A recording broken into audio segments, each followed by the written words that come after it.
एक बार की बात है। गोरखपुर नामक गांव में बबलू नाम का किसान अपनी पत्नी के साथ रहता था।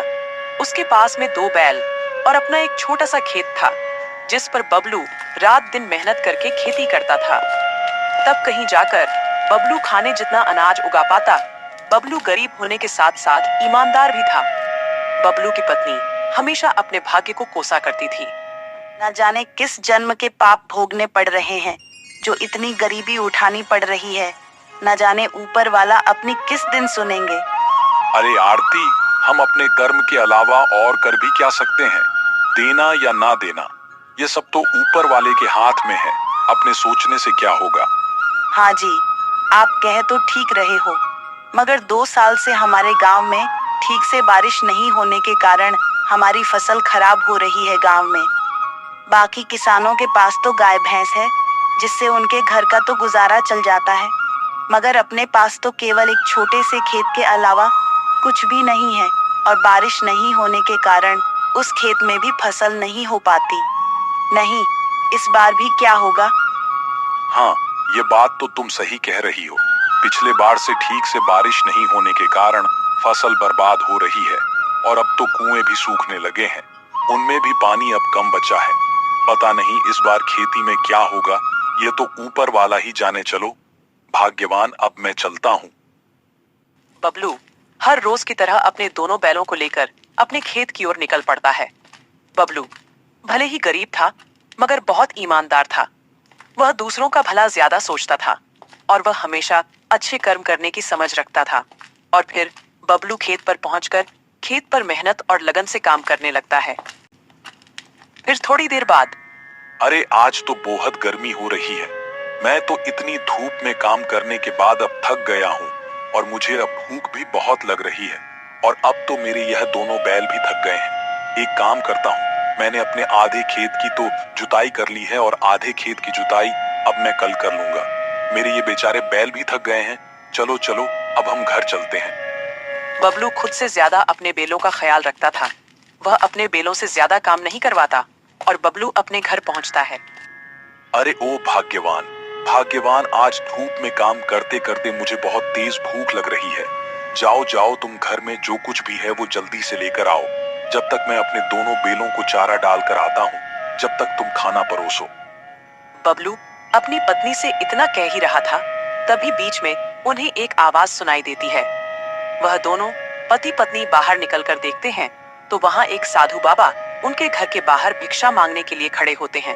अरे बेटा, जो कुछ भी घर में दाल चावल रोटी, मुझे कुछ खाने को दे दो बेटा। अरे साधु बाबा, हम पहले से ही इतने गरीब, हम जैसे तैसे करके अपना जीवन गुजार रहे हैं।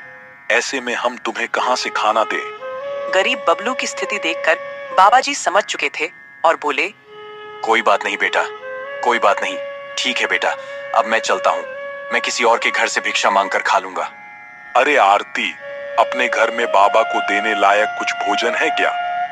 अरे अपने घर में कहाँ से आएगा? हमारे घर में बाबा को देने लायक कुछ भी नहीं है। केवल थोड़े से चावल थे जो तुम्हारे लिए रखे हैं। अगर वह बाबा को दे देंगे तो तुम्हें भूखा रहना पड़ेगा।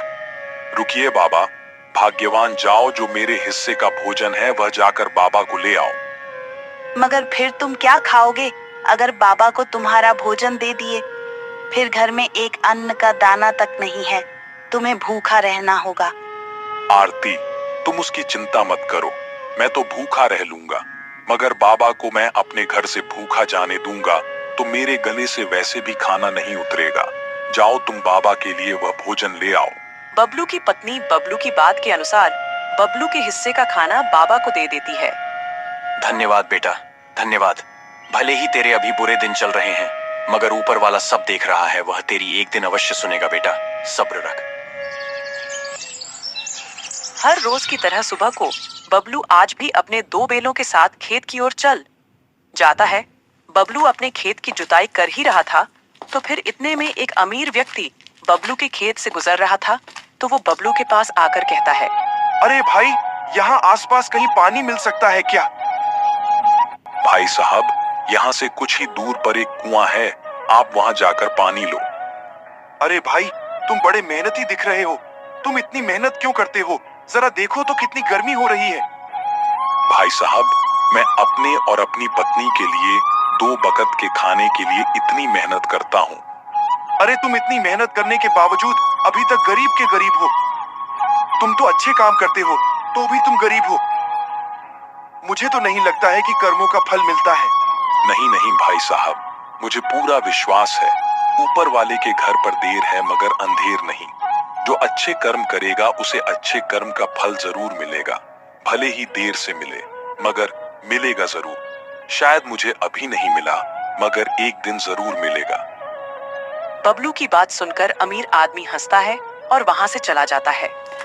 बबलू ने अपनी मेहनत जारी रखी, मगर खेत को जोतते जोतते अचानक से बबलू का पैर हल के नीचे आ जाता है, जिस कारण बबलू का पैर घायल हो जाता है। बबलू दर्द से चिल्ला उठा। अरे ऊपर वाले, मेरा पैर तो कट गया है। अरे वो अमीर आदमी सही बोल रहा था, क्या कर्मों का कोई फल नहीं होता? अगर मैं अच्छे कर्म कर रहा हूँ तो भी मेरा पैर घायल हो गया। मैंने किसी का क्या बिगाड़ा है, मेरे साथ ऐसा हुआ। जैसे तैसे बबलू अपने घर पहुंचा और अपनी पत्नी को जो उसके साथ हुआ वह सारी बातें बबलू ने अपनी पत्नी को बताई। अजी, हमने आज तक किसी को परेशान नहीं किया है। हमें हमारे अच्छे कर्मों का फल जरूर मिलेगा। बबलू को अपनी पत्नी की बात सुनकर तसल्ली हुई।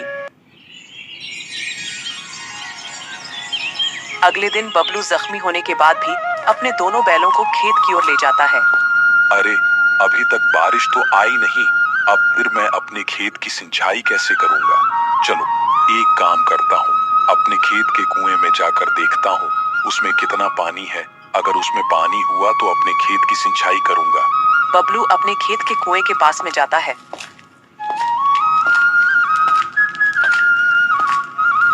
मगर कुएं में एक बूंद भी पानी नहीं था, कुआं पूरा सूखा पड़ा था।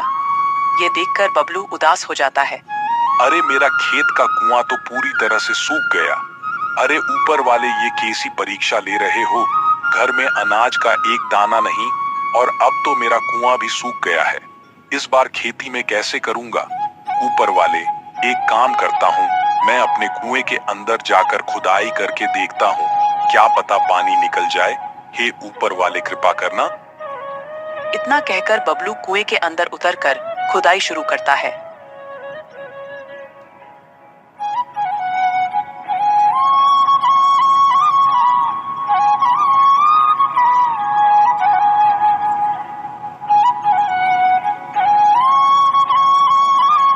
थोड़े समय बाद अचानक से कुएं के एक पत्थर के अंदर से पानी निकलने लगता है।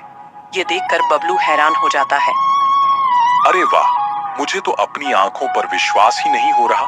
मुझे तो लगता है ये सब मेरे अच्छे कर्मों का फल है जो मुझे मिला है।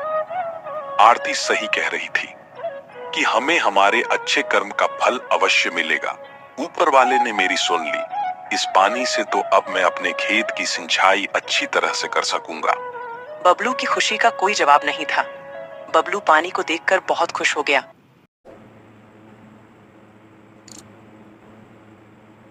Subscribe!